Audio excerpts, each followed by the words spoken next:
Hello, everyone. Thanks for coming to our first ever meeting of Femmes Afictionados. Yay. It's pretty surreal that we're already having our first meeting because I feel like we just had this idea and started talking about it, and it's pretty cool.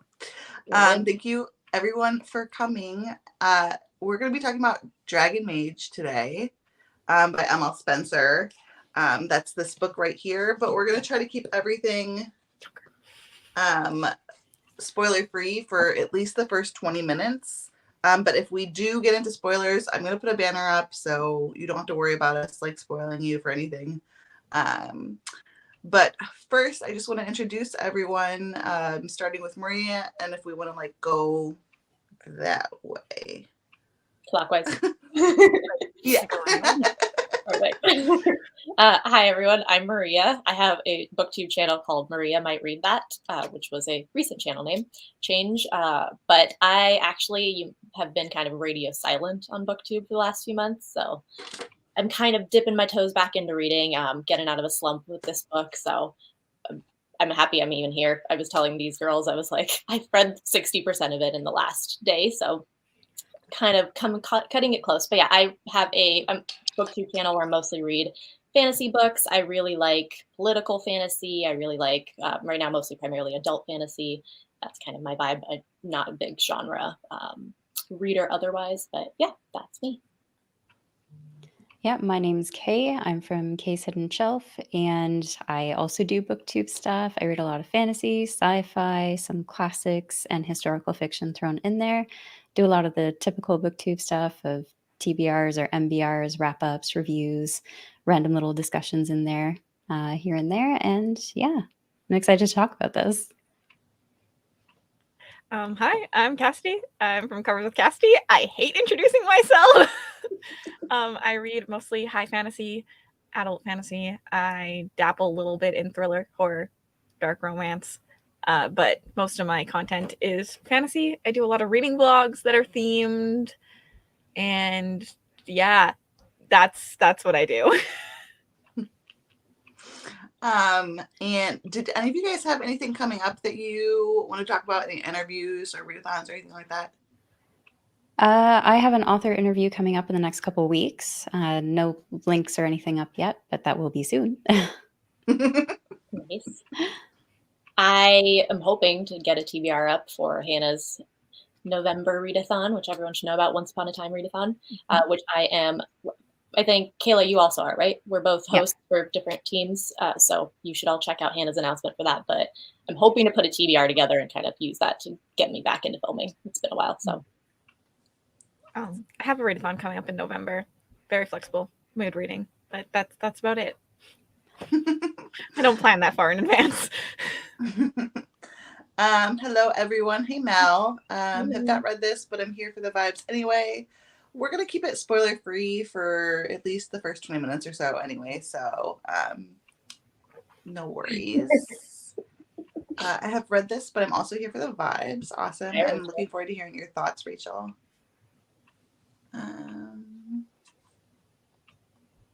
Haven't read, but curious to hear thoughts. Awesome. And I think we're all going to have very different ideas too. From what I know, there's a lot that I don't know, but I think it's going to be good because we're all going to have a completely different kind of viewpoint on this. Hello, Emma. Emma has read it. I know that. No, I missed booktube and people, and it's nice to be finally getting back into it. It feels so good. Yeah, I've missed you. I mean, we text obviously, but I miss seeing your face. Thank you. So real quick, I wanted to let everyone know we talked about it. I think I put it up on my Instagram. Kay, you had it on your Instagram too, I think. But we haven't talked about it much on YouTube, but we did pick the October-November book. And that's going to be Spinning Silver by Naomi Novik. And Kaylee's Books is going to be our guest host for that one too. And so we're going to be reading that in October and November, having a live show in December for that one. Very wintry vibes. Yeah, it's gonna be perfect for cold weather. I feel like. I think you'll all like it, all of you. I DNF'd it, but you'll all love it, I think. I was so on Uprooted, so I'm really curious. I've heard they're very different, and that a lot of people who didn't like Uprooted loved Spinning Silver.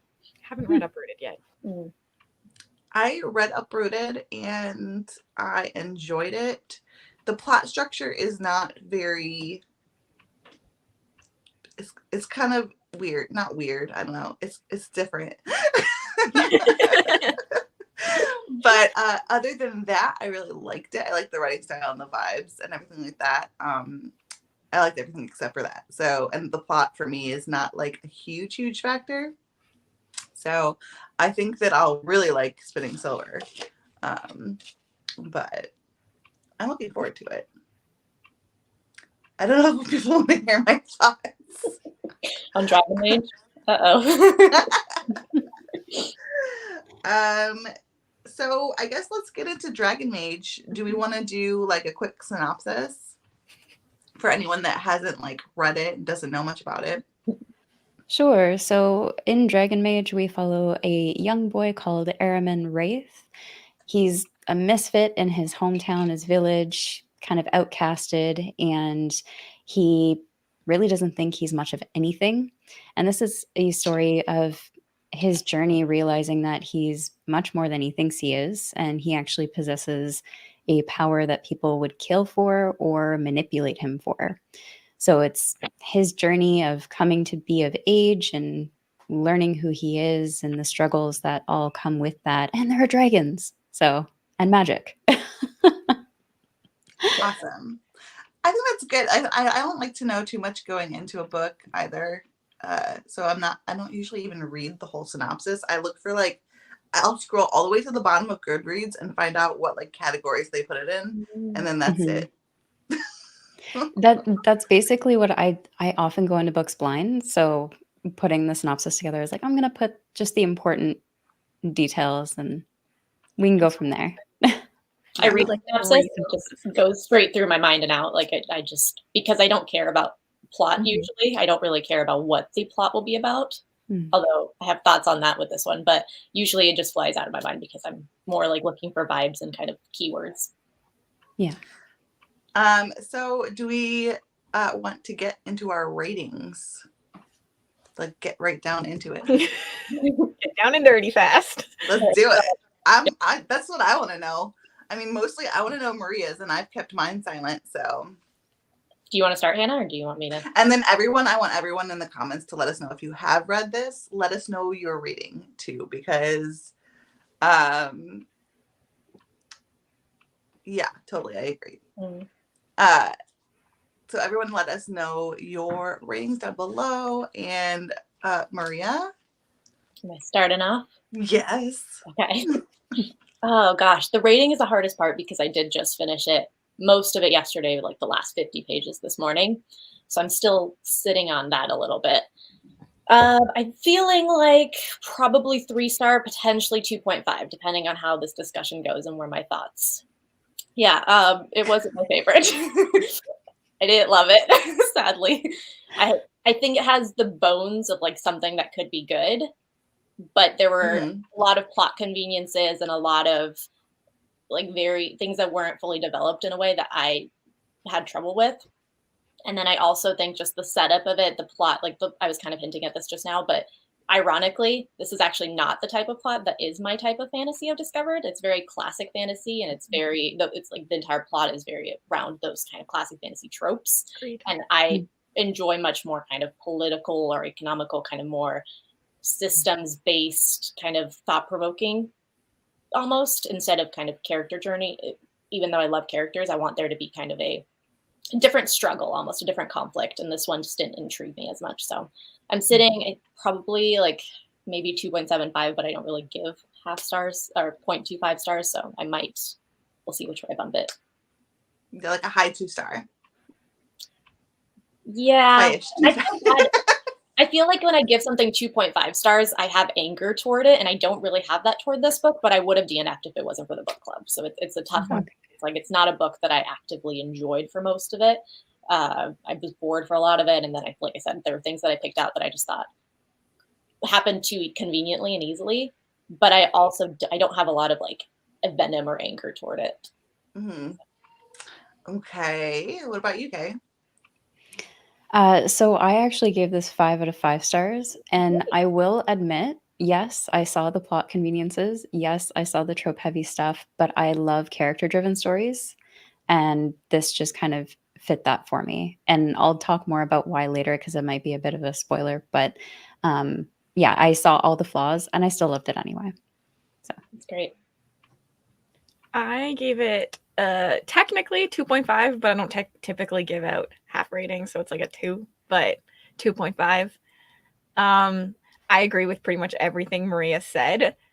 I found this book very frustrating because I could see how it could be really good.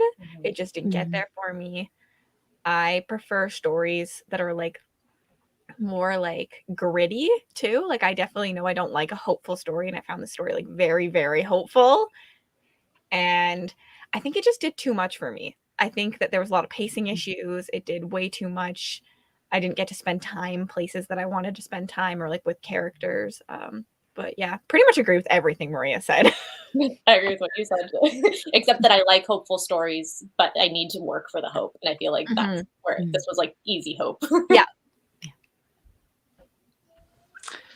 So I totally hear like everyone's, and it's so interesting because I see like I feel like we're all kind of saying the same things, but seeing them from a different way.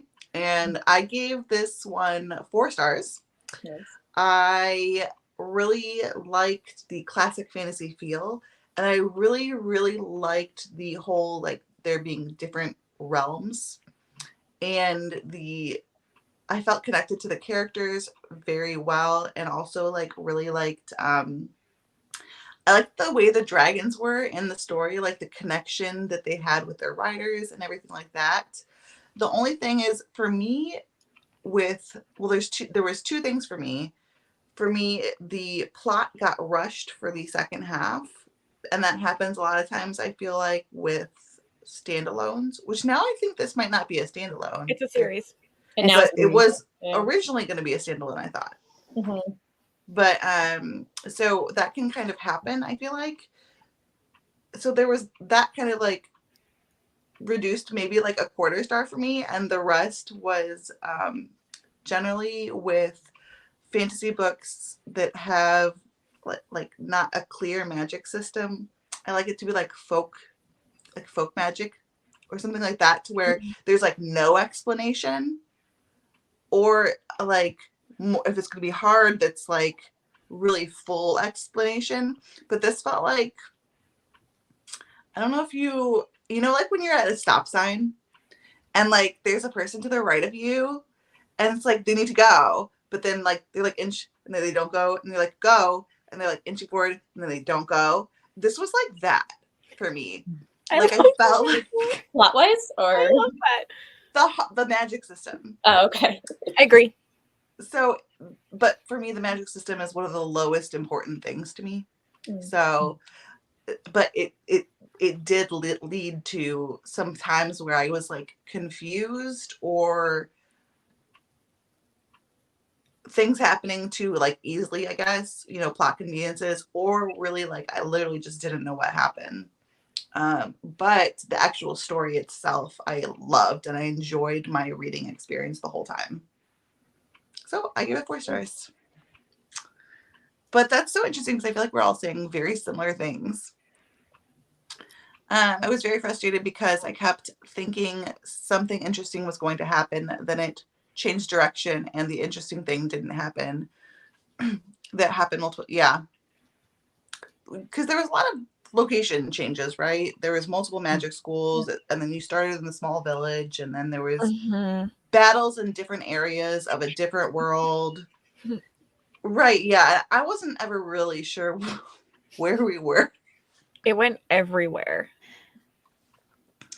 Yeah. Sometimes you don't need settings, which I've never seen a book do.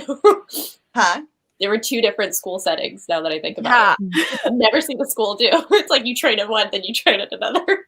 I said I really would have wished that in my vlog that one character was at one school and one character was at the other school, and you had seen it the entire time and like seen parallels between what they were learning. But that would have been so cool. I would be down for that. Sometimes you don't need to subvert your readers' expectations. You need to deliver it.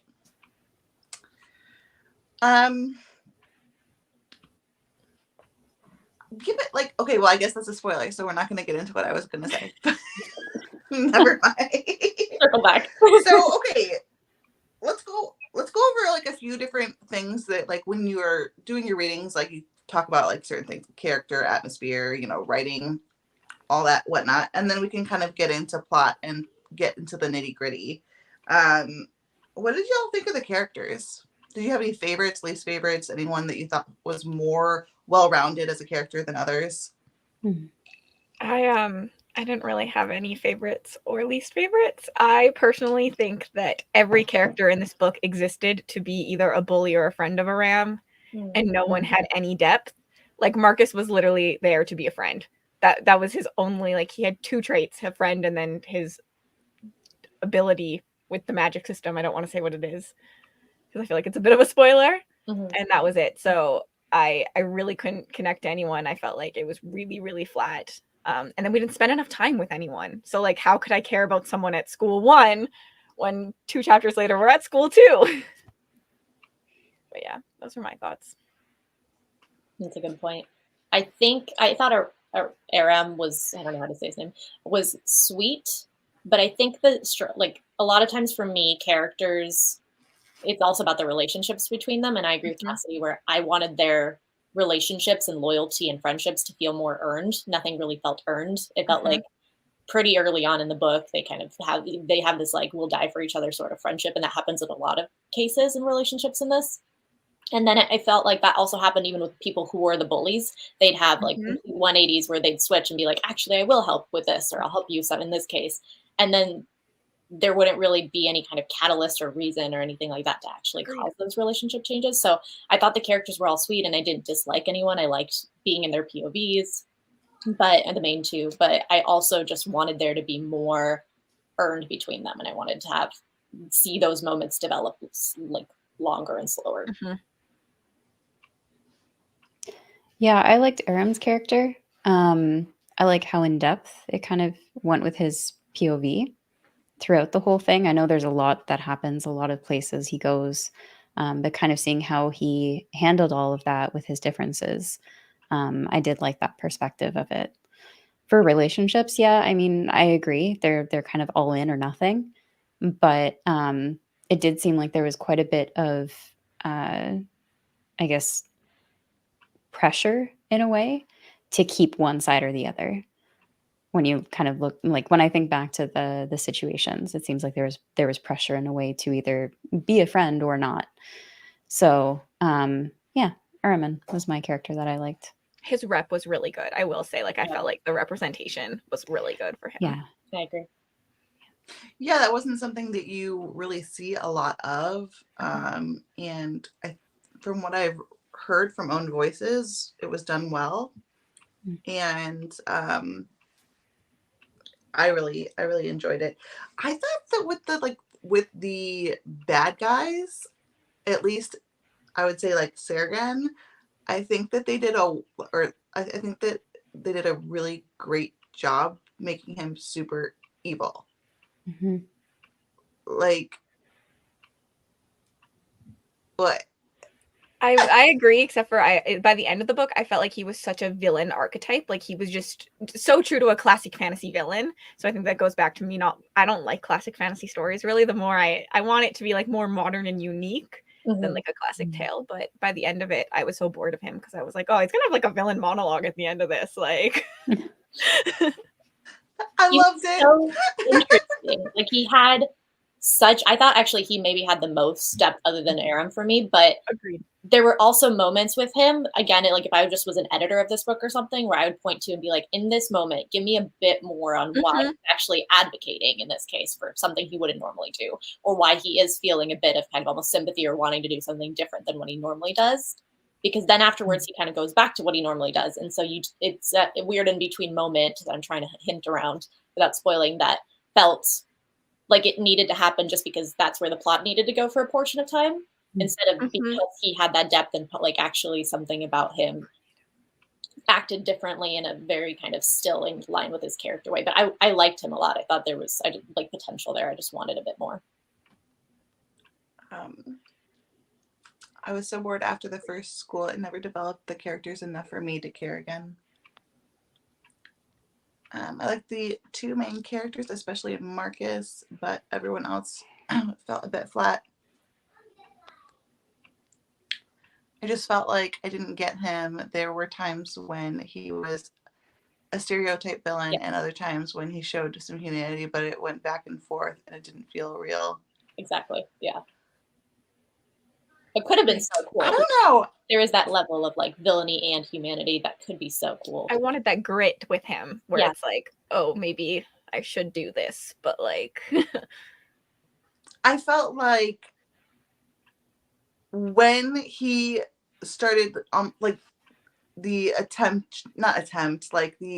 hinting that there might be a loss of some of that villainous nature, that was for selfish reasons and for fear. And I feel like that is actually so human nature and so natural that I thought it was very realistic and gritty in itself because it was for self-preservation.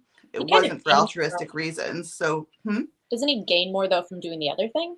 That's how I felt. And eventually the other thing kind of happens for a portion of time, and then he does gain more out of that. I guess we'll have to get into that. It's so hard to talk. No spoilers. I know. The other thing. And let's see. What about the writing? Circling back really quickly though. Are the dragons characters that we want to talk about, kind of like their role as characters? I think we have to wait. Okay. Okay. Honestly, I'm pretty sure everyone here is staying for spoilers. I think. Just because I think there might be people going through the playback and stuff like that. Yeah, too. But what about the writing? I thought the writing was fine. I think it was too long a little bit because I was bored, but I think that's more of just the type of story it was, and it just wasn't for my type of fantasy reader. I don't think that was actually like a flaw of the book. Pacing issues for me with the writing. But like her actual writing style is fine, just not, again, my type of fantasy, a little too hopeful. The one thing writing wise I would say is that it felt like there were moments when the villainous characters would talk to each other and kind of have that like gloating moment with each other that I actually thought writing wise would have been more powerful. If it was turned into a twist. Like if we had got into a moment in Aram's experience where then he had that twist and then we discovered like, oh, actually this is what he thought wasn't actually like he was thinking that he was safe here, but actually this big thing happened and it's endangered him instead. And instead of that, we kind of had that information beforehand. So I think it was meant to be suspenseful, but for me, it almost lost a bit of that climactic power. Yeah, I mean, I think it was fine. I didn't think it was anything special, but I think I think the delicacy that was given to Aram's character and how that was written was done well. I agree with that. I really like the writing for it being a classic fantasy. I think the writing was comforting for me, and it brought a lot of nostalgia. The only thing I had an issue with is the pacing towards the end. I felt like it was a little bit rushed, but in terms of the style of writing and the atmosphere created, I thought it was really good for the kind of book that was being written. I'm going to go ahead and put up a spoiler banner here for anyone that is wanting to stay and listen to spoilers because you're not going to read the book, or if you already read the book, whatever you want to do. But from here on out, I think there's probably going to be some spoilers, so you can duck out if you're watching the pre-recorded video too. But why don't we go ahead and get into what we were talking about, because I'm confused. Which part you're talking about with Saragan? Okay, I was talking about the part where he advocates for, like, the first school, where he advocates for Aram to be actually trained instead of like tortured and his essence taken out. And I think that didn't really quite make sense of why he was advocating for that, because he stands more to gain. Like, when he eventually does get the essence, he gets way more out of that than he would by training him. Is that what you were kind of talking about? No, I think about when he was kind of like questioning what was happening and like whether or not to stay around towards the like way later. Okay. Yeah, I assumed that the writer did that to, I guess, create almost a situation later on where basically for a while you don't have an immediate distrust of him. Like you have some distrust, but you don't have like a full distrust of him. You don't know what happens later, right? Where, you know, he basically has drowned himself in a well. You know, like, and lies to Marcus and tells him that, you know, he's dead. But I felt like that's why that was done. So I guess almost to create a little bit of like a plot cohesion, but I'm not sure. What do you think, Kay? So I do remember a part where he was thinking that if he could, because it had never been done to have I think they called them savants on their side. I think what he was hoping to accomplish in one of his little internal monologues was to get recognition enough to get promotion after promotion by accomplishing something they had never done before. They had used them as siphons for their little elixirs, but they had never turned them to their side and manipulated them to do their work before. And I think he was hoping to do the impossible to them and make a name, like make himself bigger by training him and getting that opportunity to do it. And for me, when he, you know, when things kind of changed and they went the other route with the seller, to me that was just him falling back into old habits. Like it was hard for him to show humanity. It was hard for him to do that, or he like did it for self-purpose. But as soon as that didn't work, he's like, well, you know, I still provided them with this, so I'm still going to do well for myself. And oh, well, you know, just kind of fell back into old habits.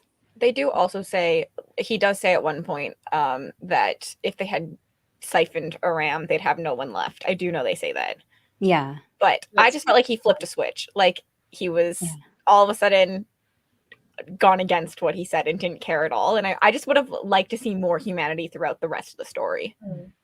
Yeah, I love what you're saying, Kayla. I think what I would want then is, I feel like there wasn't that continuation of like he wants to be promoted, because then he's offered that boon from that lady whose name I don't, Lazaire, who's like, we'll give you anything. And he kind of just wants, I kind of get why he asks for Aram and then Marcus as the boon, but I feel like he forgets his own kind of self-motivation and what he's looking to get out of all of this. I wanted that continued more, or just like, more humanity popping up in other moments.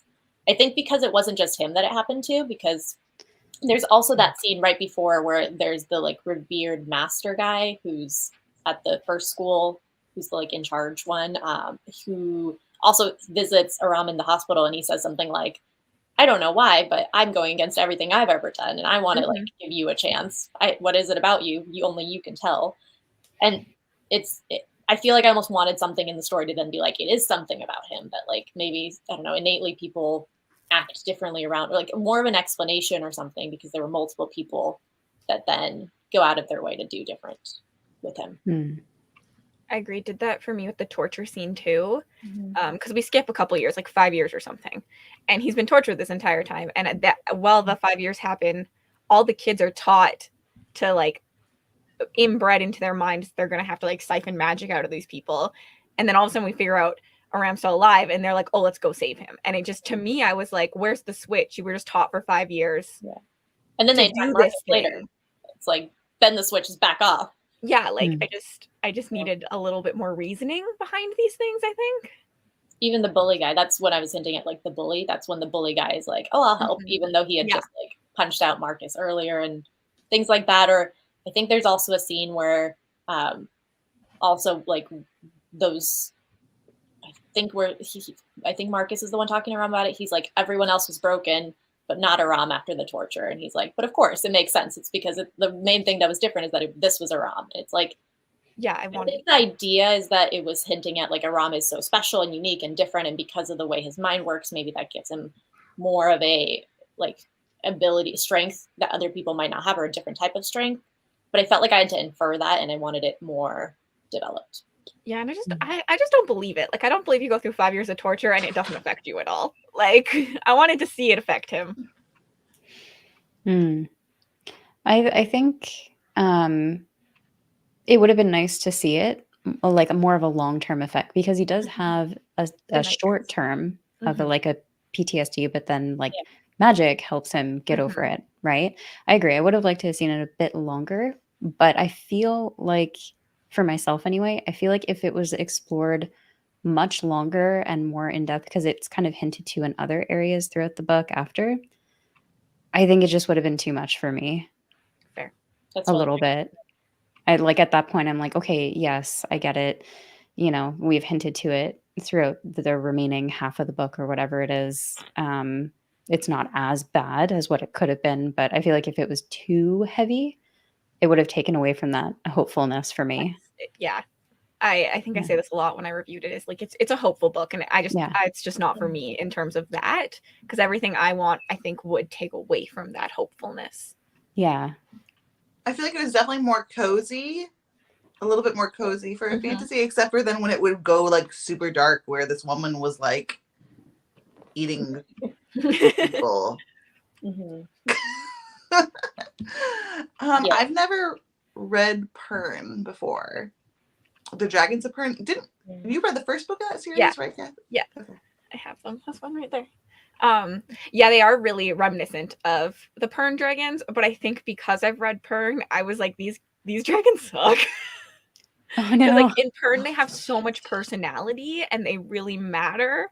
And in this one, I was like, where's the personality? Like, the dragons pretty much, to me, existed to fly them back and forth places. I think this is the most, other than Priory, I think this is the most dragon-centered book that I've read, and I think it did a better job with the dragons than Priory. So I really liked the dragons in this, but I mean, it could just be from a lack of experience with dragon books. But I thought that they had depth. I liked that it would talk about like, oh, well, they accepted so and so, and usually they'd be territorial, or oh, they live in caves because they this and that. Like, I thought it went into depth about them more so than you would usually see from like another like animal. You know what I'm saying? I don't know. But that could just be because I have not a lot of experience with dragon books. Yeah, I'm kind of in the same boat. I stopped reading dragon books a long time ago because I felt like they were getting way too repetitive at the time. And I kind of lost interest in dragon books for probably 10 years. So for me, this kind of felt a little bit refreshing. It felt reminiscent, but it didn't feel so in my face that it made me dislike it again. I liked the petrification touch. I thought that was a cool thing I hadn't seen done in any other kind of dragon book. And I liked... Haven't I like you? the void dragons. Haven't you, Maria? The petrification? I think it's a spoiler for that series, so... The series that she... They're behind me. Well, kind of. But I actually don't like the way it's done in that series, and I think that it was... I immediately thought of that when I read it. I was like, oh, did she take that? I'm so confused which one you're talking about. You read it too, Cassidy. It's the one that I know which one it is, but I'm like, I guess it's kind of done. Yeah, but kind not of, really. It's not done the same way. It's not done the same way. It's done almost like reverse, and in a way that, they become that. Yeah, I didn't. The way it's done in the series you're talking about, Hannah, didn't make sense to me. I was like, that actually, for reasons of my own reading order of that series, but I thought that it didn't quite line up. Whereas this one, I thought it was a cool, like, what's the word, world building sort of element. So for this, it felt like a nice touch rather than something that didn't quite make sense. Although, again, even with that, and it's not like to be nitpicky, I just remember bookmarking plot conveniences, and one of them that I did bookmark was like, oh, but when they need them, sometimes they don't petrify, and then they can use their stuff for armor and like whatever they need, which felt a little bit like convenient in that way too. But Their bond wise, I agree. I felt kind of nostalgic to me as well, in the sense that it felt like reminiscent of what Kayla was saying of other dragon books. I think my like favorite dragon bonding book is always going to be the Aragon series. So for me, it didn't quite it didn't do it as well as Aragon. So I was comparing it a little, but I had nostalgia a little bit because I was like, this is a sweet callback to that. I liked the way they talked to each other. Read But Pern. I've never read Aragon. Read Pern. Yeah, Or Pern. Yeah, I've never read Aragon or Pern. I read Aragon literally the day before I read this book, which probably didn't help with the dragon situation. That's true, yeah. I read Prairie, well, I DNF'd Prairie, and then Aragon, and then Dragon Mage, because I did a dragon blog, but I've been reading a lot of dragon books too. I think that for me, I actually liked the part of the dragons where he goes, we're going full spoilers, right? That's okay. So when he goes and he gets his dragon Agaroth, or however you say his name, out of the chasm, and he takes the dragon, the girl's dragon, into the chasm to first go in there. That was the first scene where I liked the dragons were acting independently, and they chose to kind of hide the secret and help him despite everything. And then I liked how that caused conflict between the characters and him and Marcus and him and the girl whose name I don't remember, and how they took a while to forgive him. That felt more like the most earned portion conflict of the book. I was like, this is what I've been wanting. Agreed. I think Oh, go ahead. Sorry. I think that seemed frustrated me though in the end because I saw I was like, this is good. This is what I want. And so I felt more frustrated when it went away from that again. But yeah, that's all I was gonna say. Yeah, no, I agree. I liked that Khalees actually made him work for earning his the forgiveness back, because I did think that was something that happened often in the book, was he would not consider, which I mean I don't know if this has to do with part of the representation in it or not, but where he would not consider other people's feelings or the situation before he would act, and that did frustrate me often, but also that made him a more interesting character to me, because he wasn't always doing what I wanted him to do. He was, and that was a major flaw on his part, where there was times that he was very human, and that humans don't always think about other people before they act, so I don't know. But that was definitely one where I was like, seriously? That, and when he went over to protect those horses. Oh. And he told Marcus, okay, well, if anything is a danger, I'll let you know. And then he goes and they're like, oh, this awful stuff's about to happen. I'm just going to stand here by myself and do it. Yeah, but even those moments, I think where maybe what I'm wanting in this book more is more subtlety from the author, because it felt like things that were happening felt like because the author wanted it to be this is the next step. And so maybe a little bit more subtlety would have helped, because even that I could see that clearly the reason was just if him and Marcus together would be too powerful. So they needed to be split up and they needed to be tackling different things. And so that's the reason. But if that's what you're going to go with, I want them to be a little bit more hidden, of less of the author's puppet hands showing and more a bit of the characters driving that a bit more in a way that feels a bit more believable to me. The torture was never shown and seemed to have very little impact on Aram. Almost felt like it never happened or was irrelevant to the plot. What do you guys think about this? I was going to say what I thought, but I'm going to wait. I just agree. I feel like we touched on it earlier. It's shown in the trials, and that was the most moment that we got it. And I actually thought that I was glad it came up there, because I felt like if that hadn't been one of the trials, I would have wanted to know why. That's obviously the thing that haunts him the most. We just don't see it. And so it felt, I kind of believed that actually a bit more, of him not wanting to talk about it or think about it and repressing it, and then it coming up as this big thing to overcome. But it felt like even within that, the trial, I wanted him to then have a bit more of why did he all of a sudden at the end say, no, I'm resisting, when he was it felt like he was about to give in and then he stops giving in. So a bit. I think you heard Khalees's voice. No, that was in the final trials. When he okay, sorry. Yeah. but I liked that it came up, and that was such a big thing for him to kind of face in that moment. I feel like I should lower my rating after talking about this, guys. I feel like I've said like very much good things about this, and I'm like, oh no, I thought I liked this more than I did.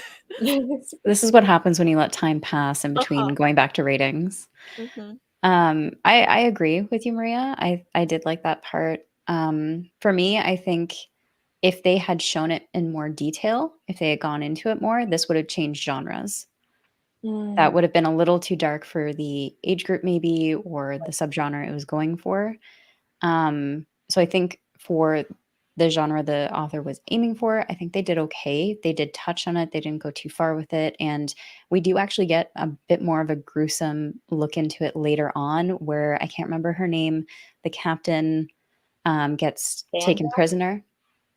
I think so. Yeah. She gets taken prisoner, and he's giving instructions on how to extract from her. And that was a little bit more detail, but just like enough. I think that could give us an idea of what happened to some of the people who were tortured there. But yeah, I think if it went in too much detail, we'd get into a different age group maybe. Because this is YA. You got to remember that too. I did not know that. Yeah, that explains a lot. I don't like YA ever. So. That's interesting. I thought it was adult. I thought it was adult. Yeah. I think it's YA. Let me check here. Might be right. I could definitely see it. Maybe not YA, but like I always say like there should be another category, like 16 to like 20 something. Right. Yeah, it doesn't feel like full adult. I thought it was adult. Is it not? Adult. Maybe I won't need to change my rating then. If it's YA, I can. Okay. Coming of age fantasy. It does not say. So probably it is adult then? It definitely feels younger and more like definitely not a dark fantasy. Even though dark things are happening, they are glossed over. But I think that was like I think it was the point. Choice. That was an active choice that she was making. So I think, but I felt like the torture came up with Aram throughout the book consistently. Maybe not like in depth, but just with little thoughts, little comments, little things that he would do. I don't know. I think he had some nightmares too, right? He did have a nightmare. And then there was, it came up in trials. I thought it came up fairly consistently, given everything else that was going on. He was also experiencing scary things daily in other ways too. So I thought that, considering the percentage of everything else going on too, I felt like the amount that his trauma was, like the amount the writer was paying attention to it in the book, made sense. For me at least. I actually have an issue with this thought because as a reader, the tonal shifts are confusing and hurt my experience. Is that about kind of taking it dark but not fully going there? I think. Yeah, I think that's what you're saying. Sorry, just to update. It's classified, it looks like, as adult, but readers have tagged it as YA. That makes sense to me, I think. Yeah, arguable. Sorry. Oftentimes with like indie fantasy, I don't know what it is. Because I feel like it's the publisher who... It's a publishing thing normally. Yeah. Right. So a lot of times with like self-pub, they just put it out there and it is hard to know what to expect going in.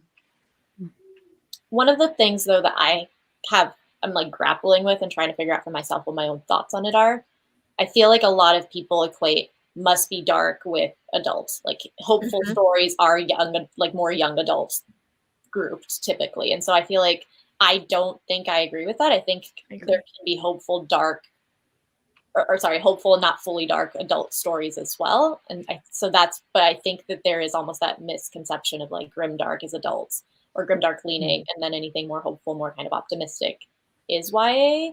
And I don't know fully why that is, because I don't actually want super dark stories, but I think for me, the reason this feels like it leans more YA, if we are kind of lumping it into what we would think, is because there's choices that are made that feel too, like, not hopeful, because I think you can have hope in a realistic world, but more like they feel almost like a story you would tell kids in like a, but the hero won out in the end sort of way. Like I was pretty upset about the fact that Esmir, the mentor, managed to survive. I thought that it actually would have made total sense for him to go down in this kind of really noble, glorious, protecting way. And it felt like he was injured pretty badly. And then both him and Marcus survived at the end. And so it felt like really only Vandra, whatever that name was of the, who was tortured and executed, was the only one that kind of had that darker adult arc, which I did like that addition, but I thought that I'm okay with, I actually don't mind characters not dying, but then I don't want Esmir put in a position where it feels like he's going to die, if that makes sense. Like, you choose one or the other, total shift-wise. Yeah, I definitely thought he had died, and then they said, oh no, he's just recovering in the hospital. Yeah. I think they say something about how it's so bad that he should die. And I was like, well, then kill him. Yeah. Yikes. Do it really. I guess I don't really think about that when I'm reading a book. My readings are generally on enjoyment, and I don't think too in depth in terms of, like, I guess, author choices when I'm considering my enjoyment. And then discussions like this help, because it's like, okay, well, like, why did I feel this way, or what did I see here? What did I consider when I was reading this part? But I enjoyed it. That's the most important part. Yeah, I can definitely see, I think this author's going to get better at formulating and getting across her ideas. I can see that. Because I see where there's like plot conveniences or things that maybe weren't the right choice for the story, but she still, for me at least, was able to put it all together in a super enjoyable way, if that makes sense. I think if you like a book, it's so easy to like just like obviously like love popular book. I can see the issues with it, but like they didn't bother me. But when I don't like a book, all of those little issues are just like, oh, they did this, and this. But like if you enjoyed it, you can enjoy a book, but still see that there's like, oh, like you saw the plot conveniences, but like they didn't bother me because I was on a ride. I think it's That's basically what happened for me in this. Like, I agree with you, but like I liked it. I liked it. I like the adventure. I do like hopeful books, and because I also do read a lot of grimdark. So for me, this was kind of a break, especially with how chunky it is. Chunky books can get very dense very quick, and for me, this was a light, chunky classic fantasy. So I think it just fit a different way for me. I agree with that, like chunky fantasy. That's how it, like the feel of it, absolutely. Yeah. It wasn't too dense, for sure. I think also I don't read a lot of indie. I'm kind of slowly starting to, but for me, when I think about it in the sense of like, I don't know, I know some indie publishers or indie authors get a lot of feedback from beta readers, or they'll work with other people. And so it's hard to tell what level of involvement every book has, I'm assuming. But for me, this is actually like, I think it does stack up with published, publishing company books. So it's actually really well done in that way. But I also wonder if it had an editor, someone like, I don't know, me, for example, to be like, look, this needs a bit more development here. This doesn't quite ring true here. Are you driving the plot or the characters here? I think it could have been superb. I think that like maybe just a bit more involvement in that potentially. Yeah, when it comes to indie readers, I think it has to do largely with budget, because I've talked to indie authors who spent almost a year through the editing process and the beta readers and the ARC readers, and before they even kind of released it into the world. And even then, they didn't really want to market it because they're like, oh, if it finds its audience, yay, kind of thing. And then there's some others who might not be able to take that leap, especially with their debut. So I think it really depends on the author and the situation that they're able, like that they're in, and they're able to invest into with their debut book. So expensive. That's good to know. Oh yeah. So I think editing alone is at least like a few $1,000s. the And price that's of just one. audiobooks always gets me because I love an audiobook and I'm always like, I can't blame you for not having one because they're so expensive. Yeah. Yeah, and I'm still so surprised that this is her debut book.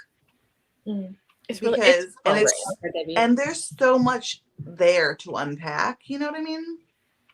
And so I mean, I'm looking forward to reading anything else she has coming out because I think she's only going to get better.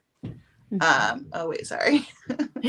I read on Enjoyment 2, which was my biggest problem. I enjoyed the beginning, but by 30 to 40%, I was no longer enjoying. Cass will tell you I was just venting all my frustration at her. No. I wish it had been a duology, to be honest. I really think that if it had been broken into 2 books, I could have liked it a lot more because I think you would have gotten like a little bit of those smaller moments. I think I really wanted some smaller moments in the book. But yeah. I totally agree about that. I think even like, well, if she's going to be adding more books to the series, then really, I guess maybe I don't know how many, not a duology or a trilogy, maybe like a freaking like 9-book series. Mhm. I don't know, but this definitely could have been more than one book. Yeah. Because and it suffered from similar issues, I think, to Priory, because Priory I felt the same way. Pacing wise. Yeah, with the pacing, and also I did want some small like experiences, some small like relationship building experiences. Mhm. It was a fun ride, but I mean, if you want to get to like higher level like of complex and enjoyment, like with with a series by like John Gwynn or Brandon Sanderson or something like that, you need those side moments too. You know what I mean? Mhm. Yeah. I actually think, and I rarely say I want a book to be a standalone because I think everything's better, and I don't even. I want 3-book series or more. I like all the books. But in this case, I would have liked it to be more books, like a duology. But I also think that there were moments that, and maybe this is just personal preference, but if I was an editor, I would say, look, this moment doesn't seem like it's one of those quiet moments, but it doesn't really do anything. Agreed. Like there were moments with the friends when they were doing things, and I was like, I don't really know why we're even following this moment because it's really not doing anything to the relationships, to the development, to the plot. And I think they were those quiet moments, but I wanted them to be almost more like, what is the purpose behind what we're Agreed. doing right now? I want small moments that like affect the book. Like for me, actually, Emma hated this scene, so this is why I can remember the scene because she was ranting to me about it. But I actually liked it when Aram is eating. He's being forced to like eat his food differently than he like normally wants to, and I feel like that mattered to me for later on when he was kind of like figuring out how to do things that he doesn't want to do, but for other people, because like that's what you do when you have a friend or something, you do things that you don't like for them. So I felt like that little moment of him eating and being forced to and like struggling to eat this way were like affected his feelings later on in the book. So I wanted little moments like that, not like his friends playing catch or whatever. I don't think they ever play catch, but you know what I mean? Yeah. There's a cute moment. I'm sorry, go ahead. No, go ahead.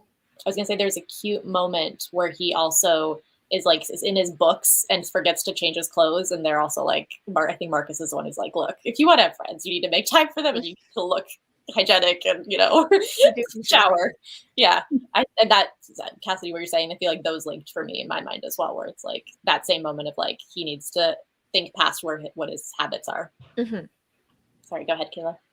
No, it's all good. I was going to say something similar. I think those moments were about the autistic representation as well, with his character learning how to kind of break out of the ingrained habits that he has as well, because he spent his entire childhood pretty much isolated from his peers, outcasted, and then he was tortured for 5 years. So he's basically spent his life up to the point of the second school by himself and treated poorly. And so he has a lot of ingrained expectations to be treated that way and isolating himself and not interacting. So for me, the little moments of just like, I think there's a moment where all of his friends in the second school, except for 2 people, are for him trying to go through the trials, and 2 of the kids are not. And he kind of struggles with that because he's never dealt with acceptance before and support before. And finally it's happening, and now 2 people are saying he shouldn't. Again, falling back into old habits or ingrained behaviors, right? Of, okay, well, yeah, no, I am a terrible human being, and I'm going to sit in my room and not bathe for the next week. Yeah. Yeah. I do think the rep was done really, really well. Like, Yeah. obviously, I don't have any like experience. I'm not like own voices or anything, but like No. from what I got of it, like there are like the first part that I liked, because I was sitting at a 4-star for a while, is all tabbed, and like I've highlighted parts where I was like, this made me cry because like kids are fucking mean. Yeah. Yeah, I'm not an expert by any means, but that's how I read it Yeah. anyway. And in relation to his small moments, I felt like there was more because maybe I looked at it through that lens. I don't know. I actually completely agree with that. I think the moments I was personally thinking of are more like the blade being forged. It was cool, but there were like 3 big long scenes of him forging it in the like blacksmith place. And at the end, I was like, oh, I see why she put that in there, because then we have that big destruction of that like evil sword. And so it felt like either the author really liked forging like steel and wanted to show us that, or she wanted it for that specific end scene, or like some of the training. I wanted, even I think the purpose of those was technically for like the school setting, but I felt like the training was a bit boring and certain. It's like, why are we following what they're eating, what they're doing? Get why the training happened, because they were both just really good at their magic. Like, so I was like, I don't need the training, because like I got that they were the chosen one and they were like better than anyone else and very special and like was just gonna be really good at it. Like, they didn't really need the training. As an actual magic system, like built in. Purpose. Like that's what bothered me, is that it wasn't just they were the chosen one. It's like the magic system was built in a way where they literally, he's like the true savant and the true impervious. One is perfectly, and like part of the whole true savant with Aram is that he can magically know how to do magic without anyone teaching him. He just instantly knows. And then of course Marcus is perfectly impervious, and he's like the one that they happen to stumble across each other in the first like part of the book. And wow, look at that, what coincidence. And I think it was that where it was like, I could see it totally being believable if it was like, oh, they were drawn to each other and the magic works in that mysterious way. Or something about how I think there was that attempt to make it a weakness of like, I can't protect myself sort of built in, but I wanted it more, I guess. I'm expecting a little bit more information on, like, I would hope at least for a little bit more information on like how the 2 kind of came to be, and then Marcus's background, like how he. I wanted more on Marcus. Why is he? Yeah. I really liked at the beginning when his dad sacrificed himself for him. I was surprised by that. I cried, but then we kind of lost any background on him looking back. I'm hoping, because she's going to be continuing on, that will come into play more, and also hopefully come into play about maybe like why Aram has so much of whatever that is in his system to make him a true savant. Even his dad was like lower, you know what I'm saying? I don't know. But that'd be cool. Sorry, go. Oh, I was just going to say, I think there's actually a short story you can get by signing up for the newsletter, so that I don't know what it's about, but it might explore more of that in there.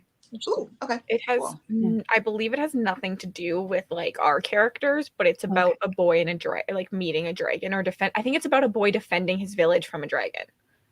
Oh, okay. I forget where I saw this, like literally yesterday. I think Mel's read it though, and I don't think she's here anymore, but I think she read it. I think my issue is the author is bringing these super dark issues, but not going into actions which makes me question why bring it up at all. It's towing the line, which I think is some people like it, some won't. Right. Oops. Yeah, I wish you liked it more. I'm sorry. It does have that classic feel though, right? Like and I really like that. Interesting that Emma said that, because I was going to point blank recommend it to people who like classic fantasy, but I guess that's not always, like, it still doesn't always click. I'm so bad at, I don't know. It's hard to recommend someone a book because like you can say like, okay, you like this, this, and this, so you'll probably love it, but then like still be completely wrong. Yeah, it happens. Oh yeah. I think I would recommend it to people who are like wanting like a lighter, hopeful, but still like higher fantasy. That would be for me. It's like I know like I personally like a darker story, so like I would not recommend this to myself. But see, I would then pick it up based on you saying lighter, hopeful. Yeah. This is true. I do think the classic thing for me is part of just like that really affected me of just not being intrigued. If there had been like, let's say it had been in a court setting and there were political, even if it wasn't fully developed political implications, I think I would be like Kayla, where I'd be like, I don't even care about the plot conveniences. I'm so into this. So it's a preference thing for me. I didn't know this. Like originally it was supposed to be like, and then like publishing forced it down into one. I'm wondering. Maybe. That's probably what it must be then, and if so, then that was poo-poo on them. I didn't hate the scene with him mashing up his food, but I wanted it to be more. It felt like it was thrown in there and then not really referred to again. I wanted to see it become a theme. Yeah, I think it's back to there would have been more space for character development if it had been multiple books. Like, then there'd be more time to kind of fit in more little side scenes and things like that that can help develop and explain. Like, you know what I'm saying? Yeah, the author left a lot to be inferred by the reader, kind of plopping certain statements, and then you take it how you want to take it. Right. But it was I still liked it. Same. The idea of someone impervious being a shield to a strong magic user is really intriguing, and I was really hoping for it to be a strong theme, but I felt like it was underdeveloped. I didn't fully understand, like, okay, well, if he's touching a shield or the touching, like, it, you know what I'm saying? Like, yeah. I wanted the where's magic the shield end? I thought it was him. Yeah. Like, is the shield magical too? Yeah. Where is the shield? Yeah. Yeah, I didn't fully understand that, and that's what I was talking about, like the whole like stop sign scenario. Like she would start to go into a magic system and then stop. Does that make sense? That's and definitely the shield was one of the ones that kept happening in my brain that would like pull me out of the story. A couple of times I got pulled out just by like getting confused because I don't like to think about a magic system, right? That's actually something that bothers me. So I actually prefer the softest possible magic system. But if it's going to be a hard magic system, it has to be like really so clear and obvious that I don't have to think about it. Yeah, to me, this felt like a mix between hard and soft magic. Some things were explained, some things weren't. They were left to be kind of up to the imagination. But yeah, I think you kind of need to pick one or the other when you're writing fantasy. You can't kind of mix the two. You're gonna lose some attention there. And then even with hard magic, with me, like I just it's still like hit and miss because I hated the Mistborn trilogy because the magic system was so up forefront. Interesting. Me and Mel were talking about Mistborn today, and we were saying it kind of toes the line too, because you're taught everything at the beginning, and then as the series goes on, you learn new things, which is like what you do in a soft magic system. I don't think it's hard. It wasn't hard enough for me even. Yeah, I mean, I love Stormlight. But that one, I don't know. I don't know. Stormlight has a special place in my heart because it was the one of the first epic fantasy books that got me like into epic fantasy as an adult. I think it was the first. And then me and my husband read it together, and we read like the whole series. Like I read Rhythm of War like right after it came out. I think Shannon chose to be a standalone, but don't quote me. Okay. Well, she made a poor decision. So there you go. I mean, I guess I don't have too much more to say on Jesus. I cannot wait to get a computer next weekend. I don't have too much more to say about it. Yeah, I definitely see flaws all over the place that I think she'll do better at molding into her books, like making things more cohesive. But I think she's going to be a writer that I really enjoy reading from. Mm. Did you guys have anything else you wanted to add? I think for me, like, this book is just, it's really just a I don't like this type of book. And I think I explained it as like, it was a book written so that people like our main character could see themselves as the chosen one, as the hero of the story with all these friends and like just defying the odds. And I think that itself is really beautiful. It's not a book that I personally enjoy, but I think that there is like a really strong audience for it. Yeah, I don't know if I'm going to read the next book, to be honest. I think for me, it's just not the kind of plot that I'm intrigued by. So I think I'm just going to not be as like intrigued in the events. But my biggest thing, I wish, and actually I'd be really intrigued to pick up later books of hers if I hear from you or Kayla or whoever else reads the next one, Hannah. I'd be interested to see, does she become more subtle with where she's taking things? I think that for me, that was the biggest thing. Even with the magic system, I don't actually care about magic systems, hard and soft, really. But it just, again, had that sense of like, it was doing what it needed to conveniently. Like, it would conveniently not help him in this instance, but help him in this instance. And I just want there to be more, I want it to be less driven by where the author wants to go and more where things naturally would go, I guess. Agreed. Yeah. Yeah, I still enjoyed it. It's definitely flawed, but I think I also listened to this on audiobook, and I think that helped with the experience too. Just because of the tonality, you could get through the characters a bit more. I did the audio too. Yeah. Okay. Good Well, audio, it worked. It worked for me. Yeah. But yeah, I liked it because it was a hopeful story. It was light. I read a lot of heavy stuff generally, so this was kind of a nice, enjoyable break with, to me, an endearing main character. I'm like happy that we were able to pick like an indie book for our first book too, because you don't see like a lot of book clubs out there just reading books written by female authors, and then to also get some indie representation in there too, I thought was really cool. So I know we didn't all like adore it, but I think that it was like really successful because you just, you don't get a lot of that. And and I had a good time. Thanks for having me. Huh? Thanks for having me. Yeah. And I was happy to come on for an Thank indie you book guys. because I love indie.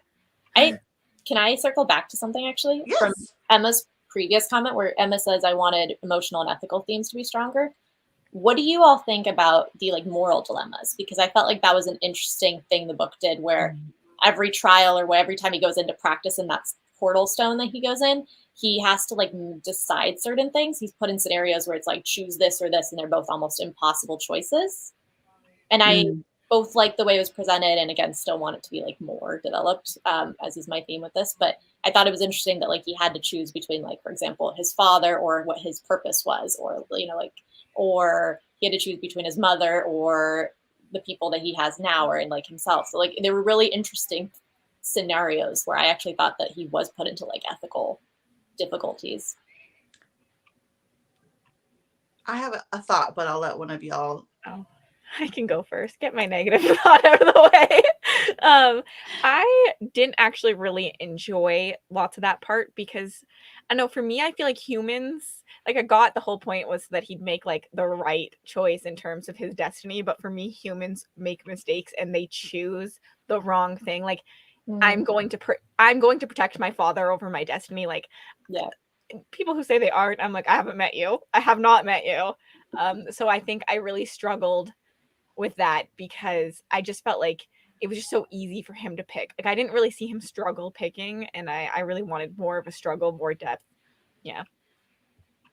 So, sorry, just a follow-up question then, because wasn't there a scene where he had to choose the soldiers taking his mother hostage and not knowing if it was real or to essentially kill her and end it and He the does do that. illusion?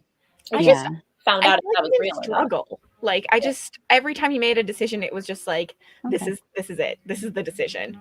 Yeah. And I just Linear wanted for to you. see it like really affect him, and it never affected him. Like I get that it's still imaginary, but like I feel like if you killed your mom even in a dream or like whatever, you'd be affected. But I think that also goes to the side that I don't really like light hopeful stories. So I just wanted Yeah. I wanted the book to be something different than it meant to be. Right. And Yeah. I think that that's a sometimes it's hard to criticize books for that, because I was like, it's a great book for what it's meant to be. It just Not wasn't a doing what book you for my wanted. enjoyment. Yeah. Yeah. You wanted emotional trauma. Yeah. Well, actually, speaking of, I think we didn't get in the epilogue. Like, he never finds out if his mom was actually, which to me feels like something that was dropped. It's like you think that then if you're grappling if it's real or not, someone go check. Like, Yeah. once the war's over. Well, maybe we'll find out in the next book. Yeah, I don't maybe. know. Maybe Yeah. left it open. Yeah. Because it was also interesting because it wasn't, when you think about it too, it's not that he was being forced to make, I mean, inside he's like trying to, you know, make the right decision or whatever. But technically it's so interesting that the overseers are not actually Testing for that.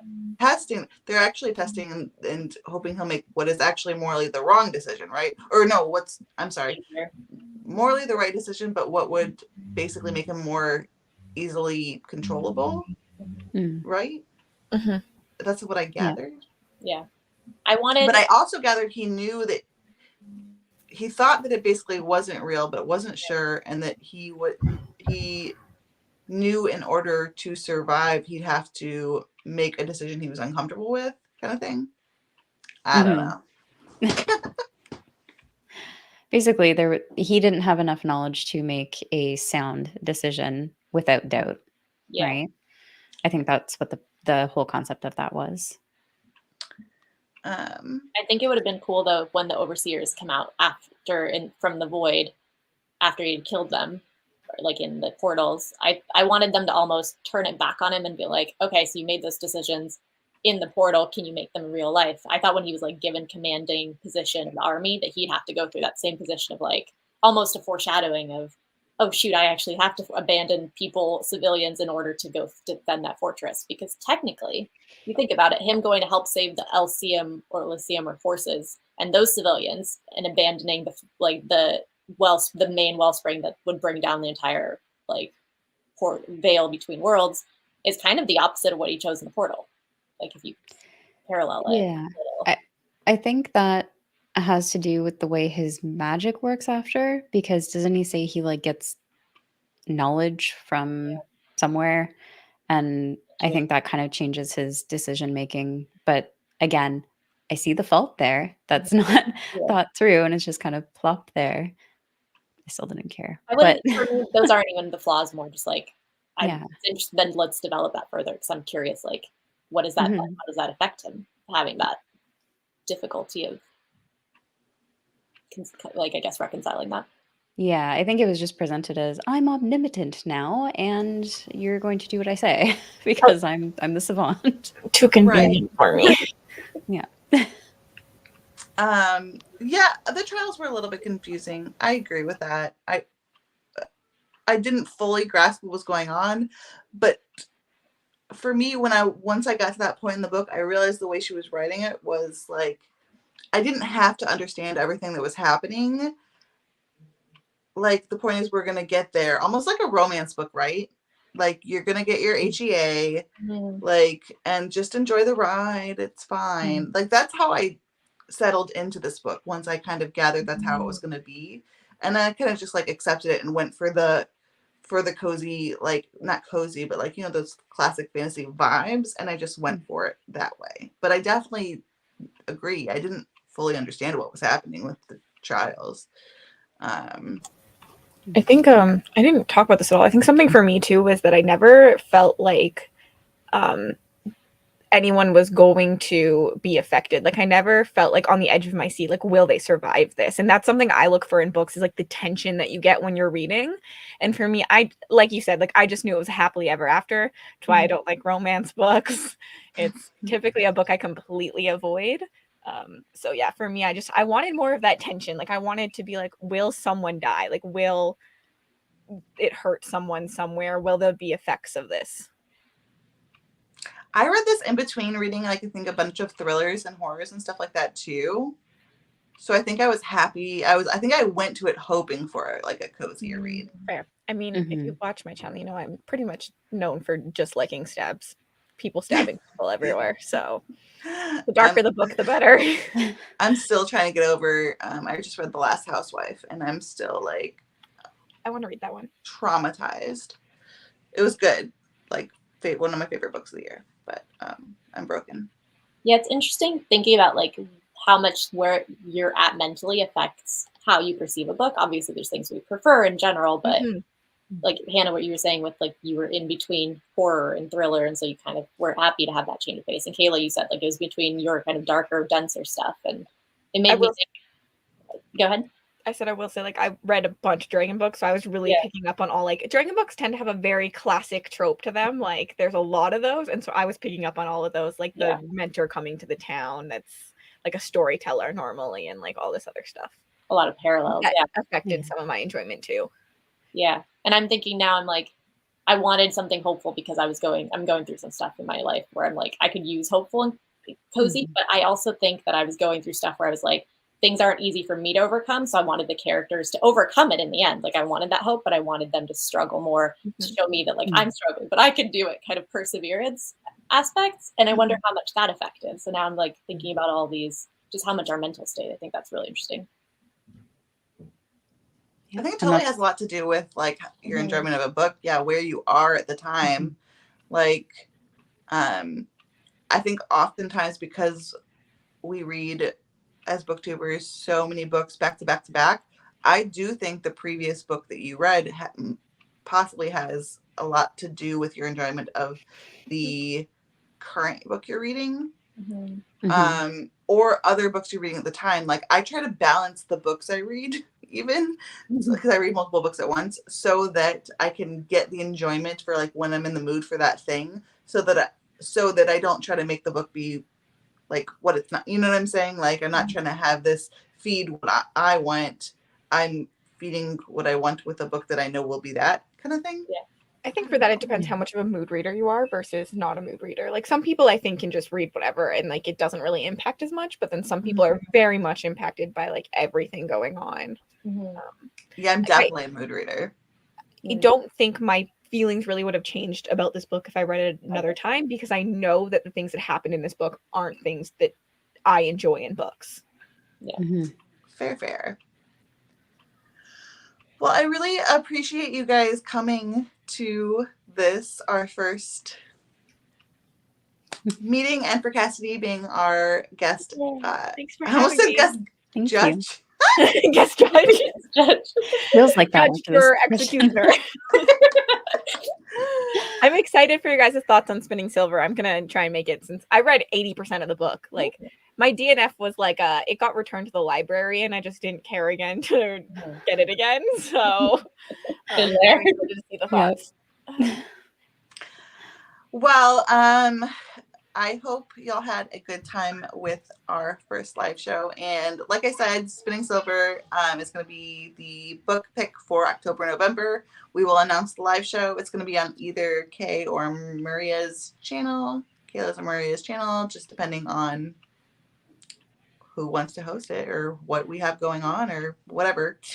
But we will announce that. I am thinking about starting like a Twitter or Instagram or something for it, but we do have our Goodreads page. It's linked down below. So you can follow like what the current book is and everything like that on Goodreads by joining our book club group there. You're welcome, Emma. Thank you so much for coming and for all of your awesome insight. I was telling Emma, thanks for hanging with us. Yeah. Is there anything else anyone wants to add? Nope. next. Okay. Yeah. Okay, then for today, we'll just go ahead and say bye. And thank you guys so much for joining us. Thank you. See you Thanks. soon.